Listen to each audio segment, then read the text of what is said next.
you need truth and life. Here is the Brother Leon Show. You better recognize.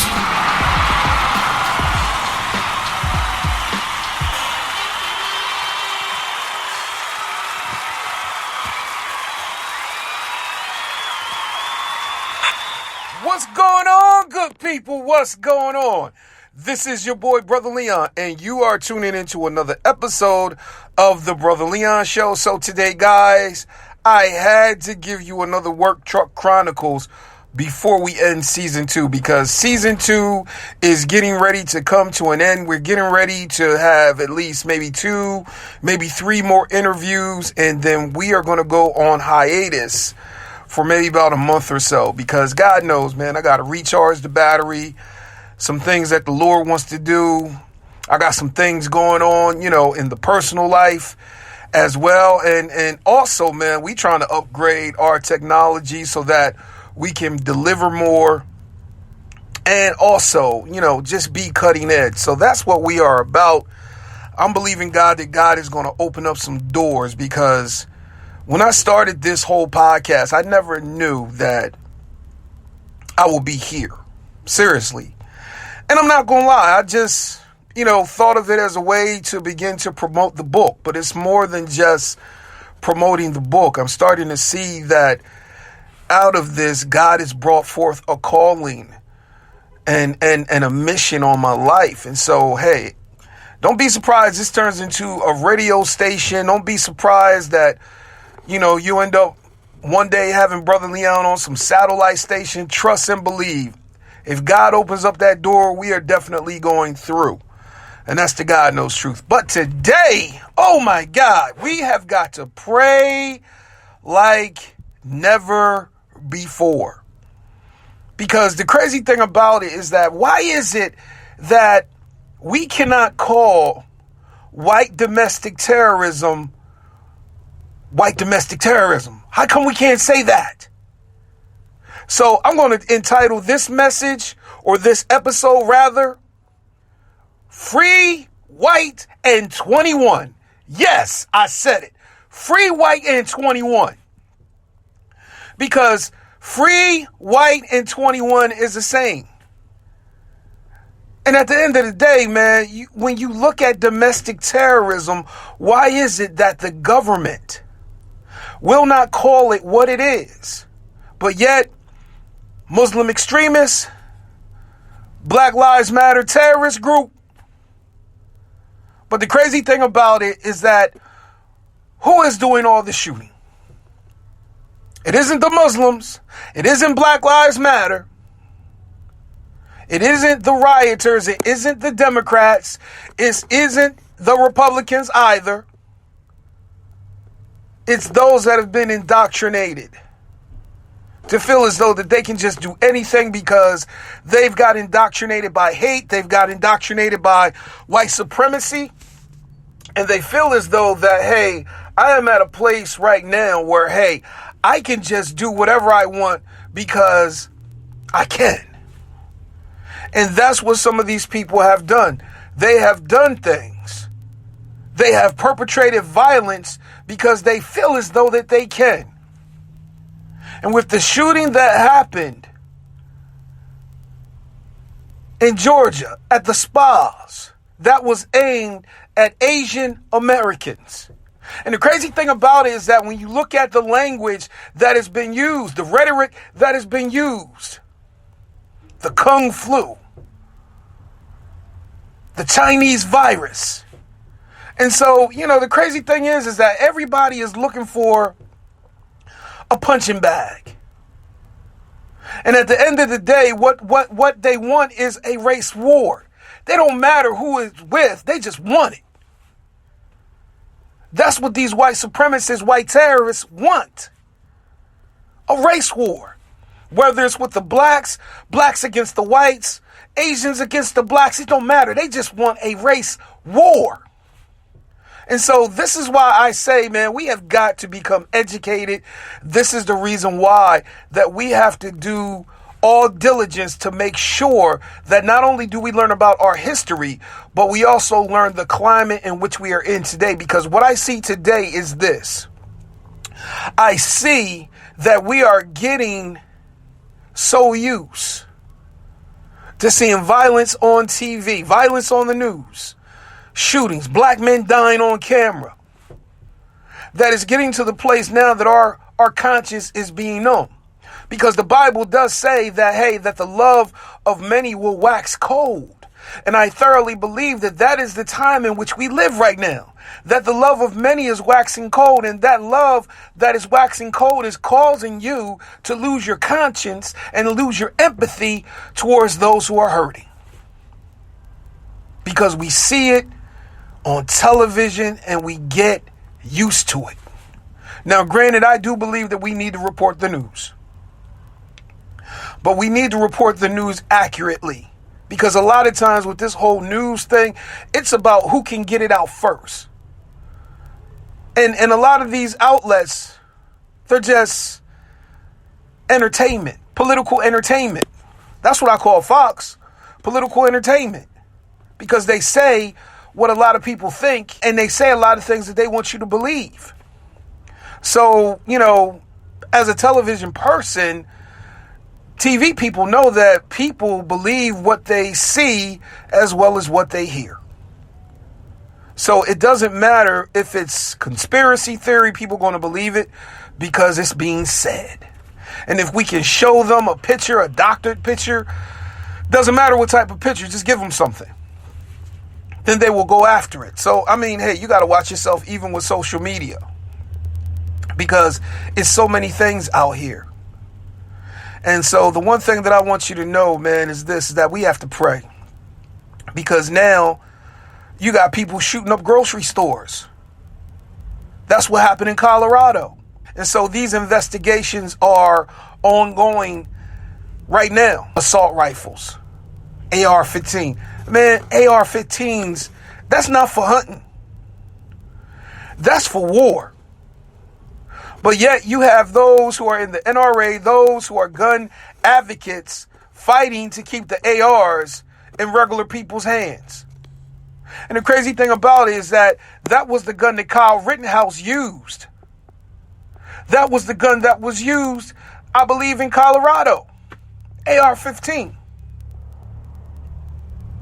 So, you have to ask yourself, what is going on that these people are getting these guns? Allegedly, that AR-15s was used. Allegedly, Kyle Rittenhouse had an AR-15, and allegedly, the shooter in Colorado had an AR-15. And so allegedly, the shooter in Atlanta, he got a permit the same day and bought a gun, allegedly. Now, granted, I'm like, how is it that you can get a gun permit and buy a gun the same day, but they making it so daggone hard for you to vote in Atlanta? Seriously. How is that? So, man, we got to pray. But I'm going to tell you right now, the crazy thing that has been said is that the shooter in Atlanta was just having a bad day. Oh my God. A bad day. So a white man has a bad day and he gets to go and shoot people, and you don't call it what it's supposed to be called, a hate crime. A white man has a bad day, allegedly, and goes shoot up a store, a supermarket, and he walks out. But yet we have so many victims, black victims of color that never made it to the police station, victims of the same type of gun violence. So I'm telling you, hey, we have got to pray, and we cannot give up. We can't give up the fight of fighting against injustice. We cannot give up the fight of fighting to make a difference in our communities. Because I ain't gonna lie, man, some days it can be exhausting when you look at the news. But the one thing that I will say is this, is that freedom is a constant struggle. And it's one of those type of struggles that it's almost like, man, you have to stay mad to a certain degree in order to stay woke, in order to stay, aware to what is going on around you, because you see the hypocrisy. You see the hypocrisy, you see the lies, you see the mechanisms that are at work against the black community, communities of color. You see now that, the whole thing about classism is starting to come back around. We're starting to see that again. And so this is the reason why I say what I say. And this is the reason why we have to begin to take and unify. Unify as a people. Unify and begin to get our people protected. Because I look at it like this, man. Unless we begin to protect our cities and communities, who's going to do it? Seriously. I'm not going to lie. I mean, I love our police, but I'm starting to ask myself, can we really trust the police? Especially after January 6th.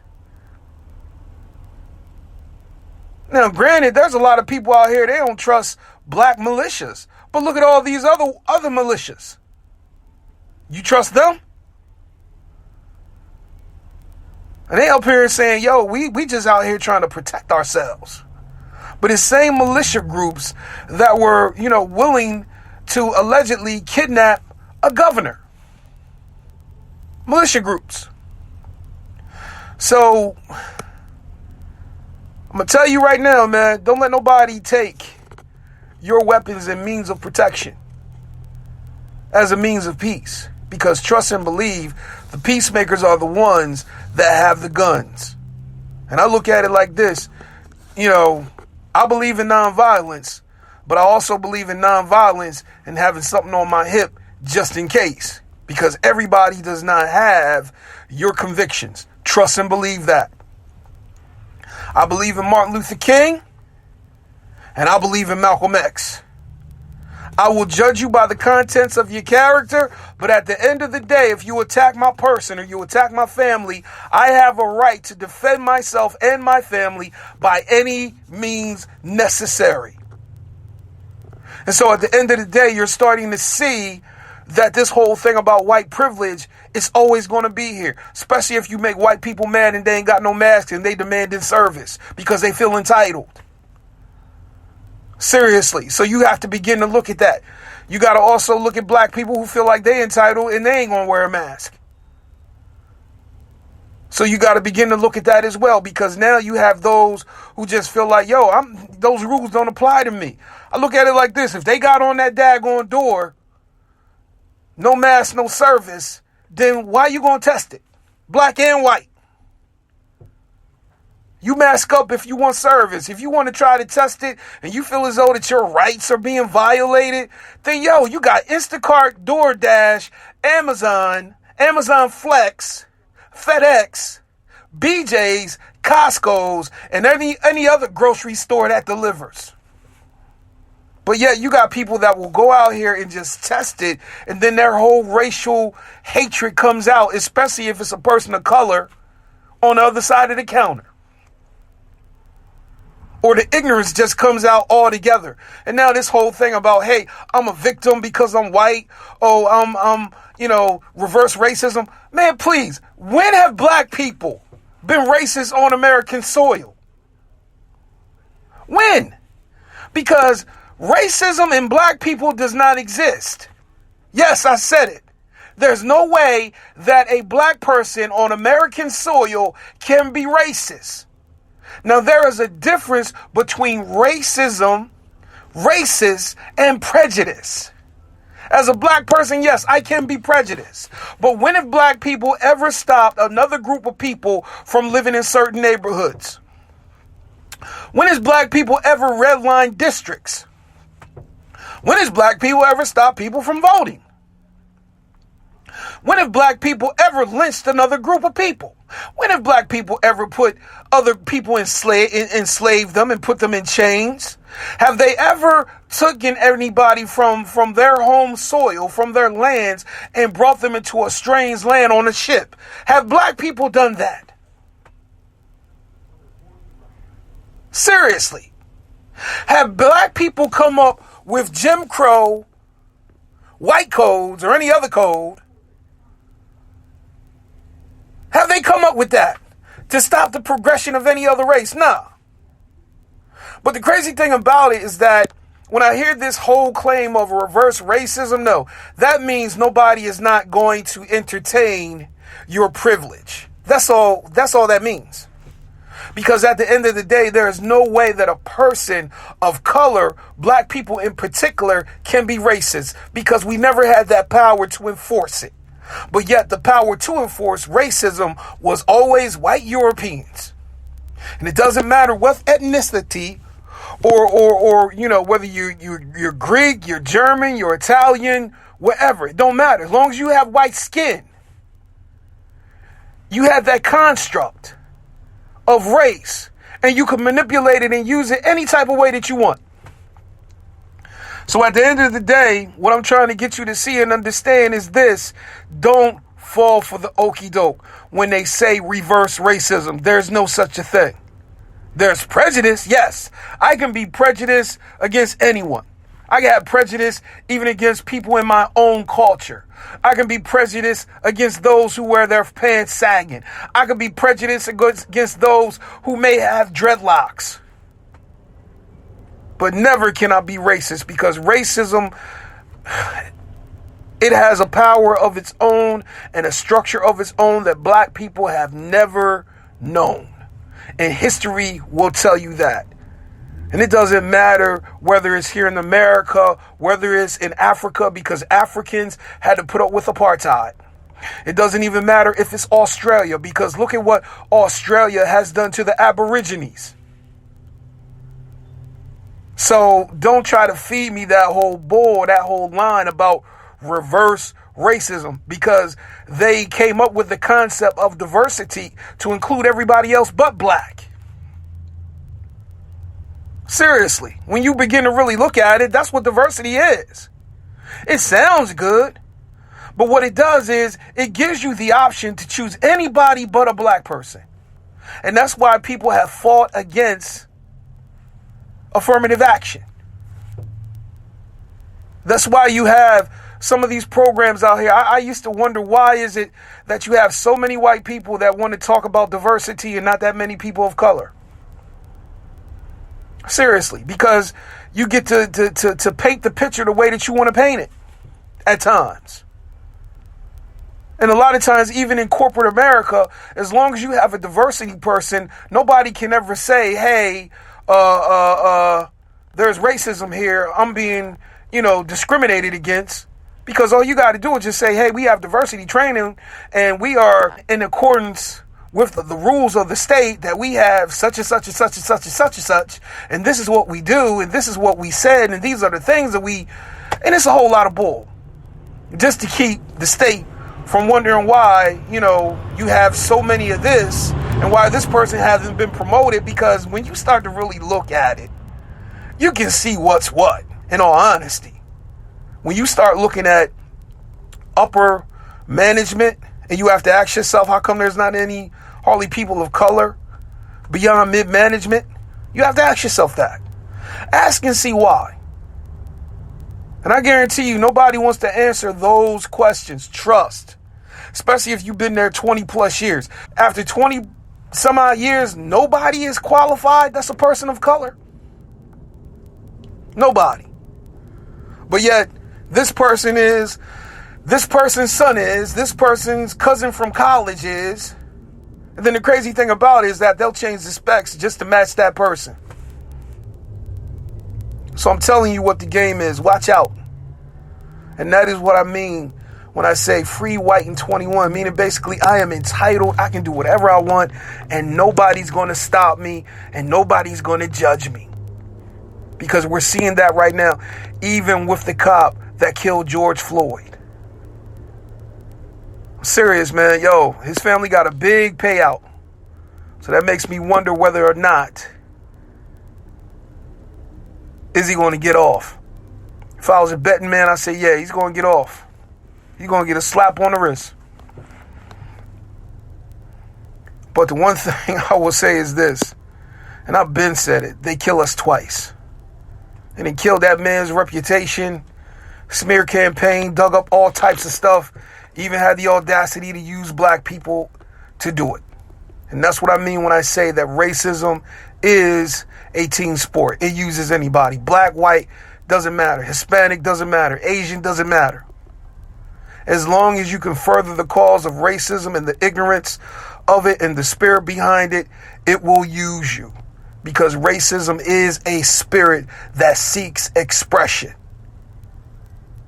And so when you feel as though that you're invincible, that you're free, white, and you're 21, you're invincible, you're Superman, you're Superwoman, you can say and do whatever you want because you know the complexion for the protection. Seriously. And the crazy thing about it is that now you have those who are villains claiming that they are the victim. And the victims are being blamed and being labeled as villains. Seriously. But I'm going to tell you right now, man, we cannot allow the false label and the false narratives to control our lives. Because at the end of the day, don't fall for the label. A label is a lie and an inaccuracy. And that's the one thing that I want you guys to understand and know. And that's all it is. And there have been labels for black people, people of color, even false narratives and labels of white people. But it's a label nonetheless. And all it is about division. And all it is about lies. But the one thing that I want you to know and the one thing that I want you to see, don't fall for it. Don't fall for it. But we do have a problem. We do have a problem with white domestic terrorism. And so where are the ones that's going to fight for us? And the one thing that I want you to know is this. We can't allow ourselves to get so lax to think that nothing will ever happen to not only us or stuff like that don't happen in our town or stuff like that just don't happen in our city. Don't allow yourself that type of luxury of ignorance to ever think that nothing could ever happen here or nothing like that could ever happen here. Don't allow yourself that luxury. Because as soon as you turn your back, that's when all hell can break loose. So always watch. Always be prepared. Preparation is not lost time. And that's the one thing that I want you to know. So I'm done. I just want you to watch out. But hey, man, we need to pray like never before. And this is the end of the Work Truck Chronicle. Free, white, and 21.